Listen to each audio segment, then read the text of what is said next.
আমাদের থিমের জন্য একটা কম্পেনিয়ন প্লাগইন তৈরি করব, হ্যাঁ, এবং সেই কম্পেনিয়ন প্লাগইন থেকে আমরা সেকশন নামে একটা কাস্টম পোস্ট ইনস্টল করব।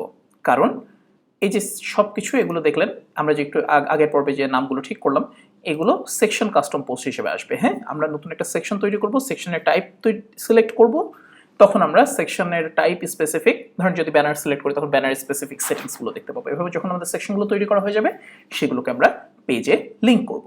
সো সবার আগে চলেন আমরা একটা কম্পেনিয়ন প্লাগইন তৈরি করে ফেলি। আপনি জিজ্ঞেস করতে পারেন যে প্লাগইন কেন, আমরা থিমের মধ্যে থেকে করবো না কেন? এটা আপনারা অলরেডি জানেন যে কাস্টম পোস্ট হচ্ছে প্লাগইন টেরিটরির ফাংশন।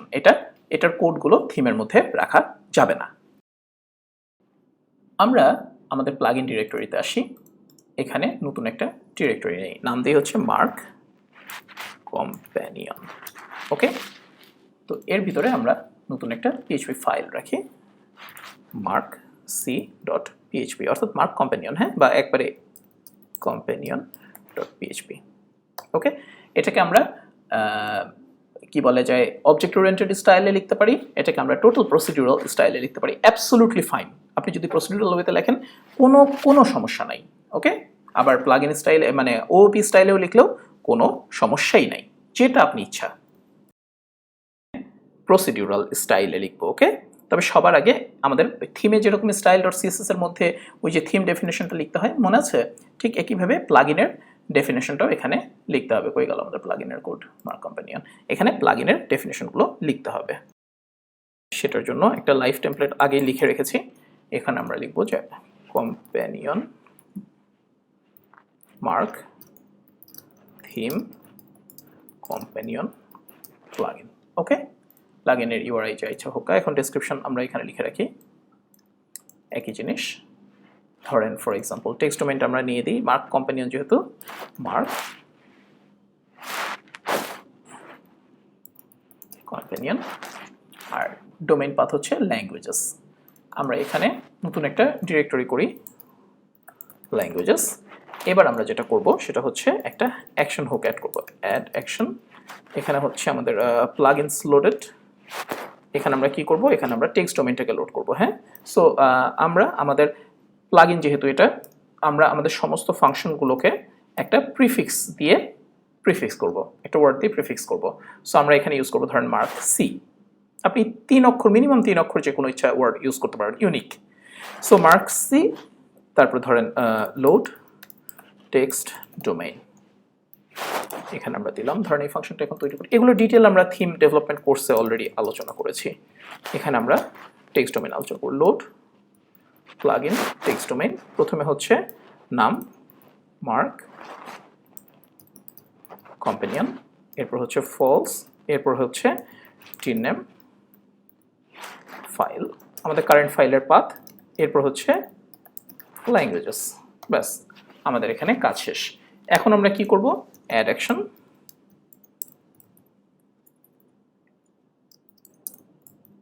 আমরা এখানে ইনিট অ্যাকশনে কাস্টম পোস্টটাকে রেজিস্টার করব। ওকে, সো আমরা নাম দিই mark C register CPT.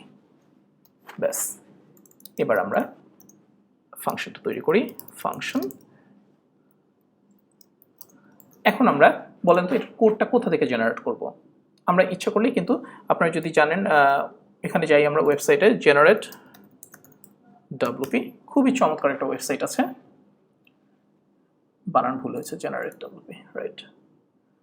So আমরা এখানে যাই, যে আমরা সিলেক্ট টুল সিলেক্ট করি, আমরা হচ্ছে পোস্ট টাইপ জেনারেটর, এখান থেকে আমরা নাম দিই জেনারেল। ফাংশনের নাম হচ্ছে, আমাদের ফাংশনের নাম কি, ধরেন এটা child theme, no, text domain হচ্ছে মার্ক কম্প্যানিয়ন। ওকে, এবার পোস্ট টাইপ, আমাদের পোস্ট টাইপটা কি, পোস্ট টাইপ হচ্ছে সেকশন, নেম হচ্ছে সেকশন, প্লুরাল হচ্ছে সেকশনস, এটা আমাদের লাগবে না। ক্যাটাগরি আমাদের লাগবে না আপাতত, হায়ারার্কিক্যাল নো, লেভেলসে বাকি সব কিছু ঠিক থাকুক আপাতত। আমরা এটা আমাদের আর কি লাগবে, ফিচার্ড ইমেজটা লাগতেও পারে নাও পারে।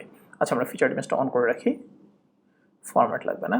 পেজ অ্যাট্রিবিউট যেহেতু হায়ারার্কিক্যাল না, সো এগুলো লাগছে না। আমরা এবার আপডেট দিই। ও ভিজিবিলিটি, এটা আমরা অ্যাডমিন প্যানেলে শো করবো কিনা, হ্যাঁ।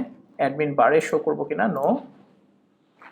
নেভিগেশন মেনুতে শো করবো কিনা, ইয়েস, কারণ এখানে পরবর্তীতে আমাদের লিঙ্ক করার একটা অপশন থাকবে, দরকার আছে। সো সাইড বার আইকন আপাতত এটাই থাকুক। আপডেট দিই, ব্যাস। এবার আমরা এই কোডটুকুন কপি করে আমাদের উপরে পেস্ট করি, এই অ্যাকশন যেখানে লিখেছি।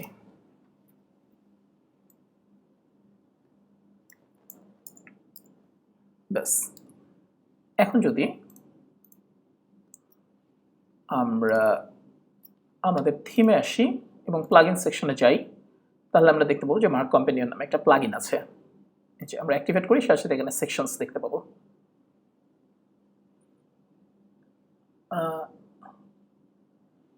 মার্ক সি রেজিস্টার সিপিটি কি বলছে? ওহো, আমরা তো এখানে একটা ব্ল্যাঙ্ক ফাংশন দেখছি।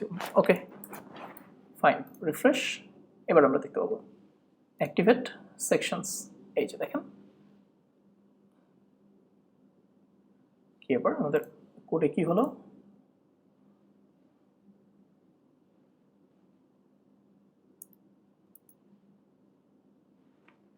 মেনু নেম হয়ে গেছে পোস্ট টাইপস। আহা,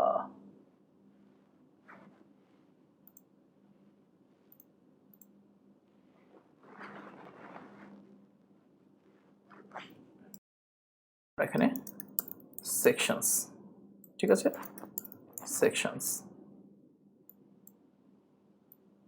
নিউ, বাকি ঠিক আছে, ওকে থাকুক। এই যেখানে মেনু নেম আর এই দুটো ভ্যারিয়েবল চেঞ্জ করে নিই, মেনু নেম সেকশনস।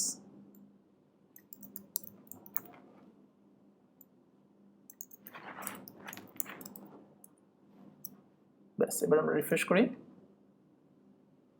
এই যে এখানে সেকশনস আমাদের চলে এসছে, হ্যাঁ, নাইস।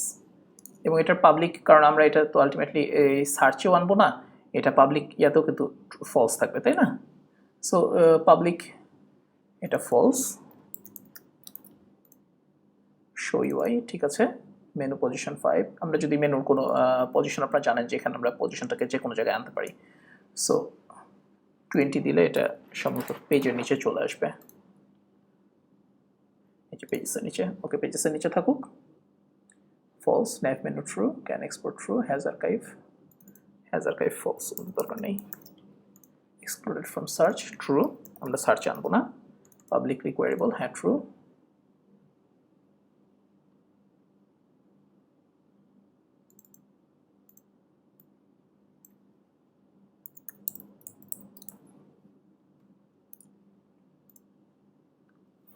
Alright, great.